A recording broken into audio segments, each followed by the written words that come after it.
You think tattoos, piercings, smoothies, and pet love are modern? Think again. 7,000 years ago, people were already living lives that feel uncannily familiar. They inked their skin, not for rebellion, but for healing. They wore jewelry to show power and pride. They danced in circles under the stars.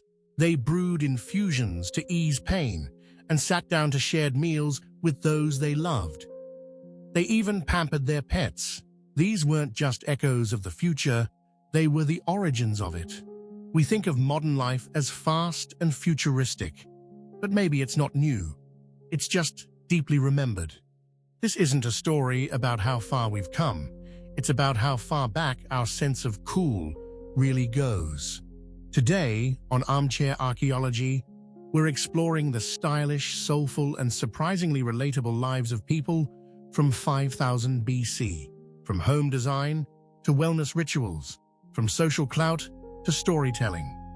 And at the end, we'll reveal one unforgettable grave that might hold the oldest and boldest expression of human style ever discovered. Let's begin. But before we dive into the ancient expressions of style and identity, take a moment to support the channel. Hit that subscribe button and ring the bell so you never miss a new journey into the ancient world. Long before fast fashion and statement pieces, people were already using their bodies as canvases of meaning and identity. In 5000 BC, there were no brand names, but there was style. Across early villages and burial sites, archaeologists have found necklaces made from shells, bones, and polished stones. Some were sourced from hundreds of kilometers away. Proof that what you wore mattered. Jewelry wasn't just for beauty, it signaled group belonging, spiritual beliefs, or social rank. Piercings appear in figurines across Neolithic Europe and the Near East. Delicate ears, pierced noses, stylized representations that tell us body modification was a shared cultural language. These weren't outliers, they were the norm. Picture a community where your beads told your story, where a pierced nose meant more than fashion. It meant identity, belief, belonging. And then there are the tattoos. The most famous case?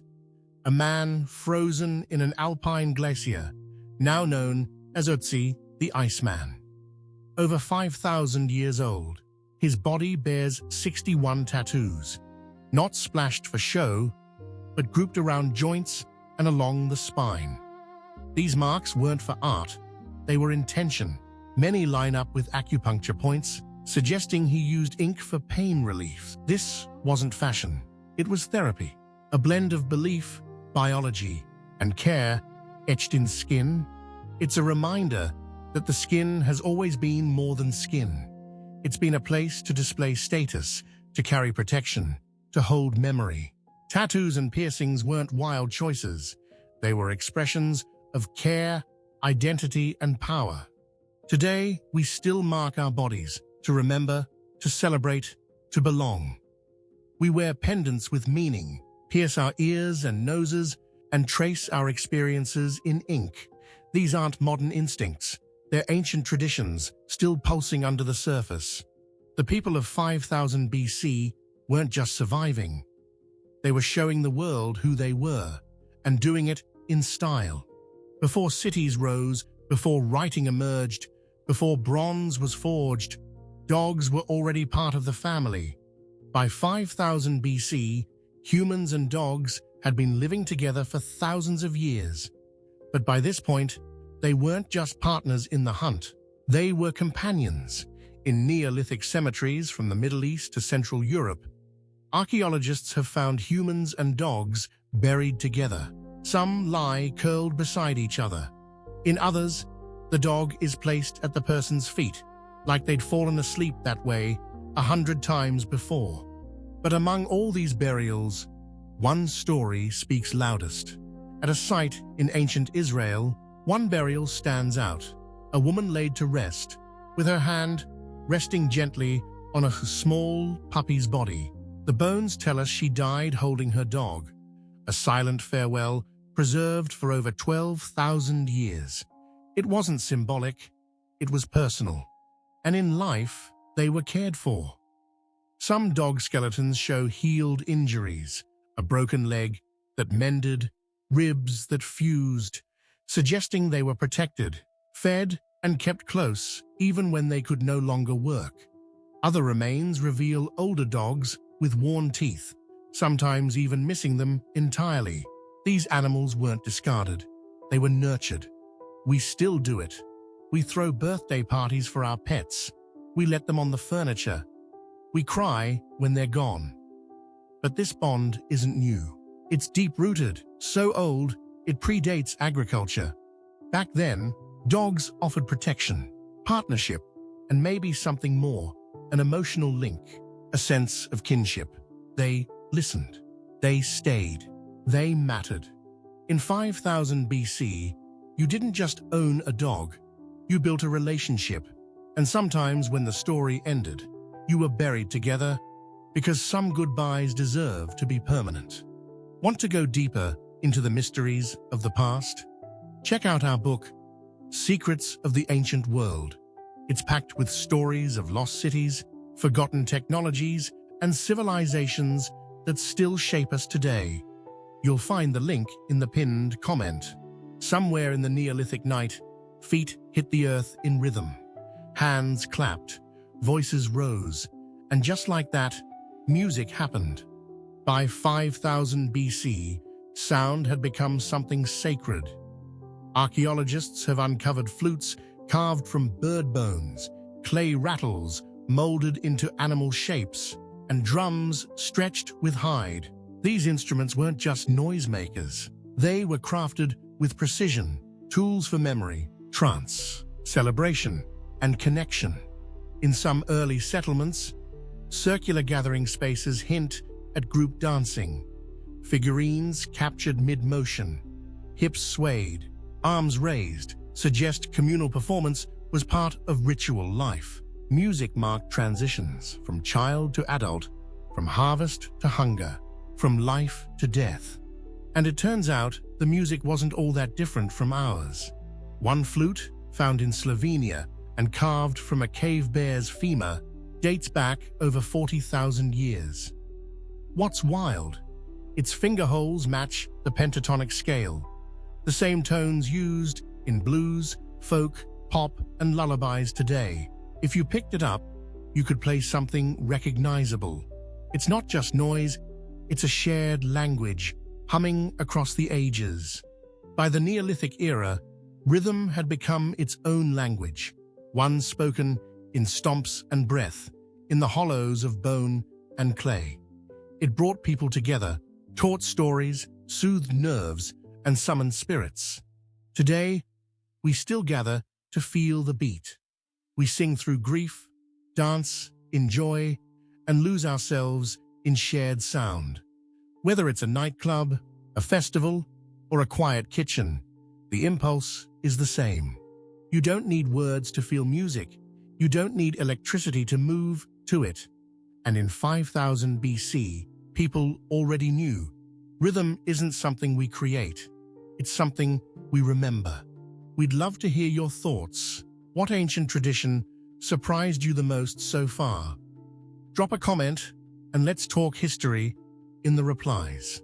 In every era, something magical happens when people gather around a fire. By 5000 BC, the hearth wasn't just where food was cooked, it was where life happened. In homes from Scotland to the Near East, archaeologists have uncovered central fire pits surrounded by sleeping platforms, storage areas, and walls blackened from decades of use. These were kitchens, living rooms, and sacred spaces, all in one. Food was more than survival. Grinding stones, scorch-marked pottery, and charred grains show that people made flatbreads, stews, porridges, and even fermented drinks. Ingredients were often foraged: wild onions, lentils, acorns, herbs. Preparing a meal took time and care. But some meals weren't just for family. In southeastern Turkey, at a site called Nevalu Chori, a massive communal oven was discovered, large enough to bake food for dozens.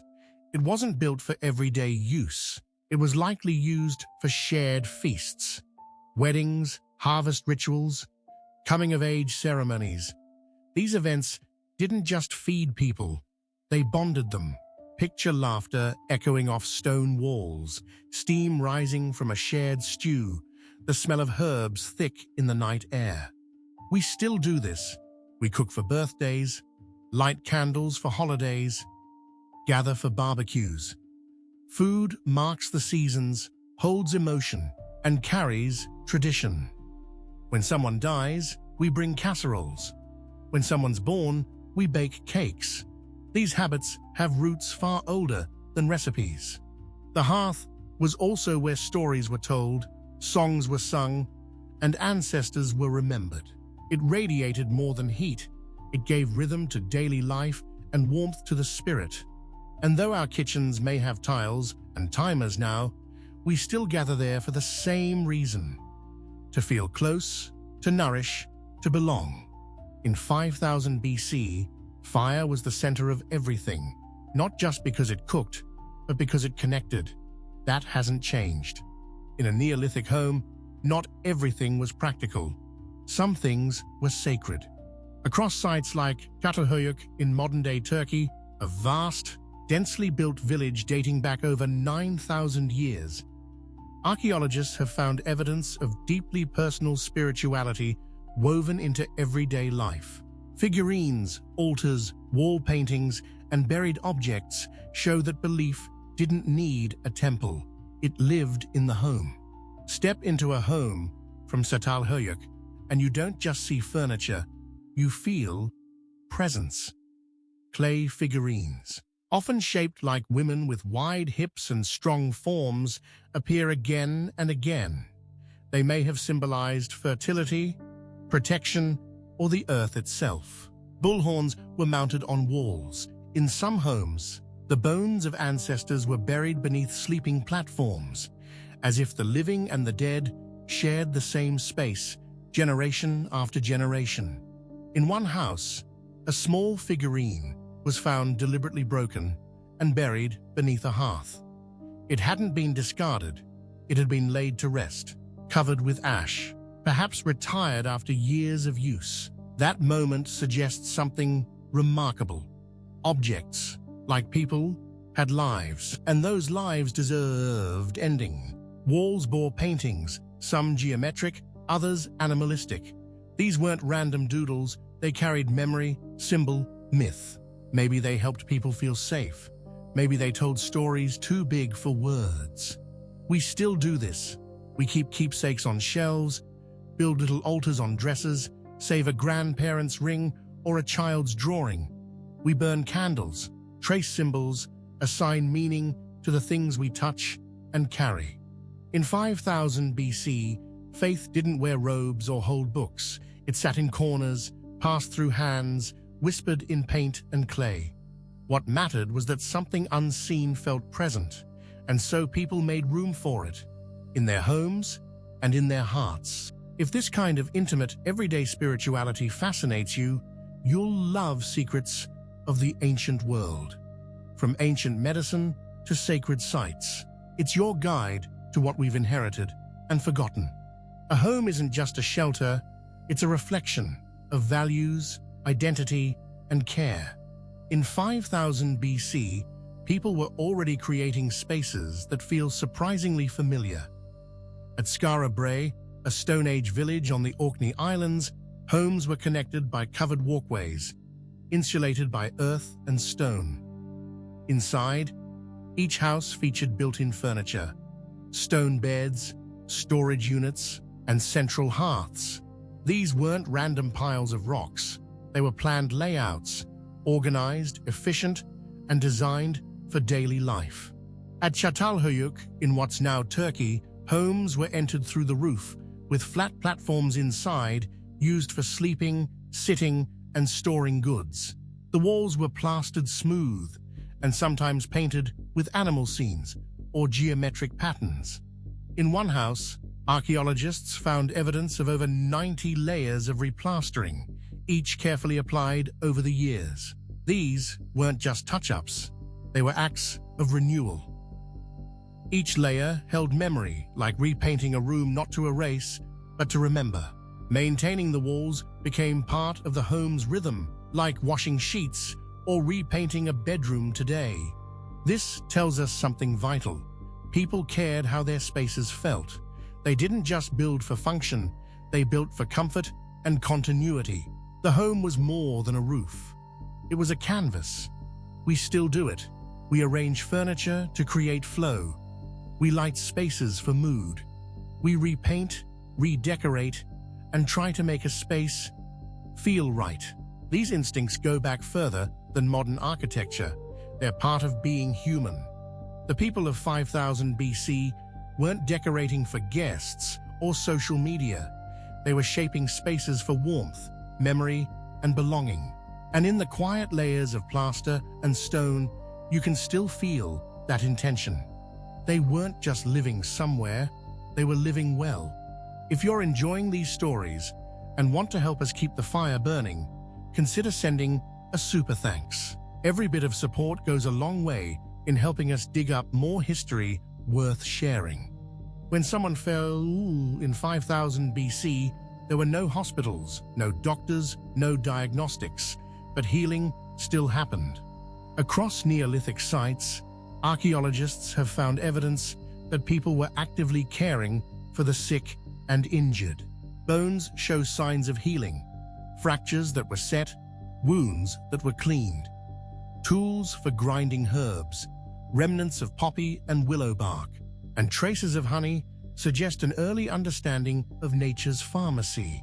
Pain relief, anti-inflammatories, antiseptics, they were already in use, long before labels. But one moment in ancient medicine will make your jaw drop, literally and figuratively. In multiple ancient skulls, researchers have found precise holes drilled into the cranium, a procedure known as trepanation. It wasn't random or violent.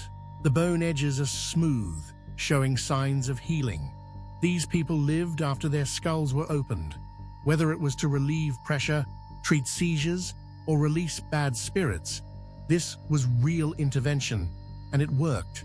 Imagine the courage, the steady hand, the patient who lived to tell no tale, but survived. Healing wasn't just physical, it was spiritual.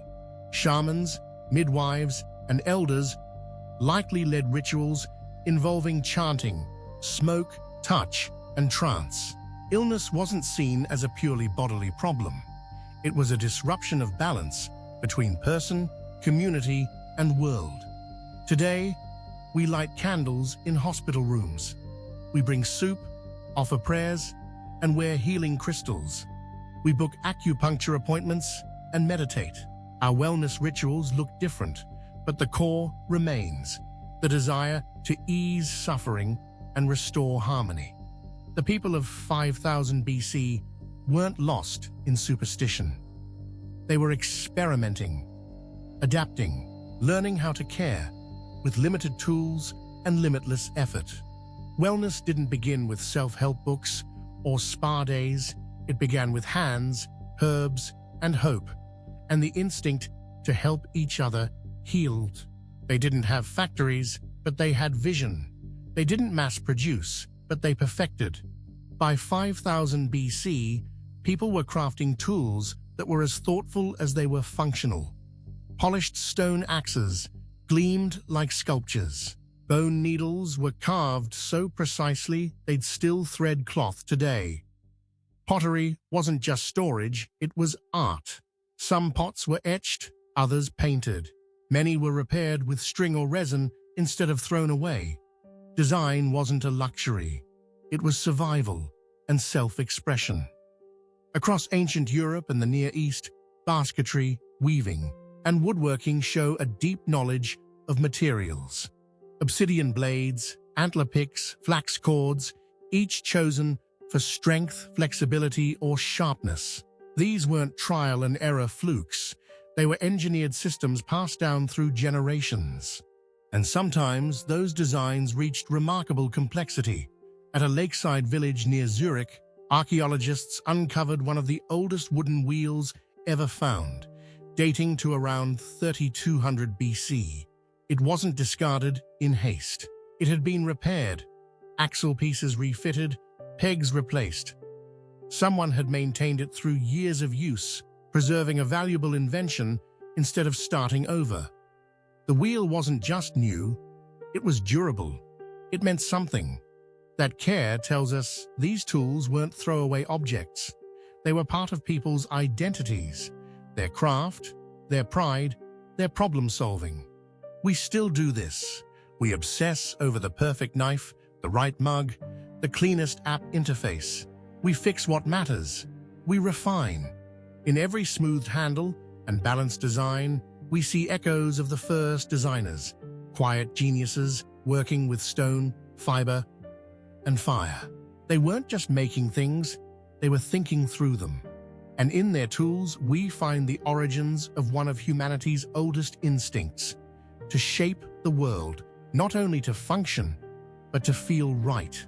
Even without money or monarchy, people in 5000 BC knew what influence looked like. In early farming villages, not everyone was treated the same, not in life, and certainly not in death. Archaeological digs reveal a quiet hierarchy written in soil and stone. Some graves contain rare objects, obsidian blades, animal teeth pendants, finely crafted tools, or beads carved from materials sourced hundreds of kilometers away. Others, buried in the same cemetery, lie with little more than the earth. One burial from the Varna necropolis in Bulgaria stands apart. Dated to around 4500 BC, it contains the earliest known hoard of gold in the world. A man was buried with bracelets, beaded necklaces, and gold scepters. But what's even more fascinating, his bones suggest he lived modestly, not a warrior or king. His wealth likely came not from violence or inheritance, but from status earned through networks, ritual, or knowledge. In some settlements, social clues show up in architecture. Larger homes, or those closer to communal spaces, may have belonged to respected families or local leaders. Influence wasn't just about possessions. It was about proximity, reputation, and contribution. The original clout wasn't flaunted. It was earned and remembered. We still live with these unspoken structures. Who sits closest to the head of the table? Who gets invited backstage? Social dynamics exist even when unrecorded. Likes, followers, and reputations are just new forms of an old game. And not all status was material. The best storyteller, the most skilled healer, the wisest elder, these people held influence that shaped their communities. The people of 5000 BC weren't ruled by kings, but they still understood power. And what they valued, skill, wisdom, generosity, is often what still earns respect today. We often think history begins with writing, but long before words were carved in stone, people found other ways to be remembered. In 5000 BC, memory wasn't written. It was performed, repeated, and carefully passed down. Around firelight, elders told stories that blended myth, experience, and teaching. Children listened, communities remembered. Stories weren't entertainment. They were survival, identity, meaning. When someone died, their memory didn't vanish. It was buried with them. Graves held tools, jewelry, pigments, animal bones, objects that said, "This is who I was." Even in death, people wanted to be known. Symbols carried those memories further. Across thousands of miles, similar images appear. Spirals, handprints, zigzags, animal tracks, painted on cave walls, scratched into pottery, etched onto bone. These weren't random. They were chosen, shared, carried across generations like silent signatures. But sometimes, memory wasn't just kept. It was aimed, deliberately.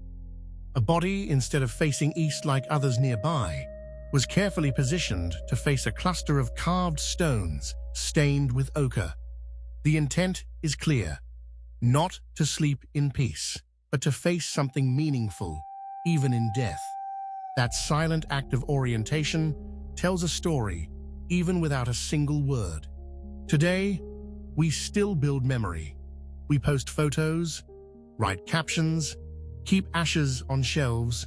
We create playlists for lost friends, plant trees for grandparents, engrave stones with names and dates. The tools change, but the instinct remains. We want to be seen, to be known, to be held in someone's mind, even after we're gone. The people of 5000 BC understood that. And in the lines they carved, the tokens they buried, and the stories they told, they made sure they wouldn't be forgotten. And they weren't. We like to think of cool as modern, as trend, as innovation. But after this journey through 5000 BC, it's hard not to wonder.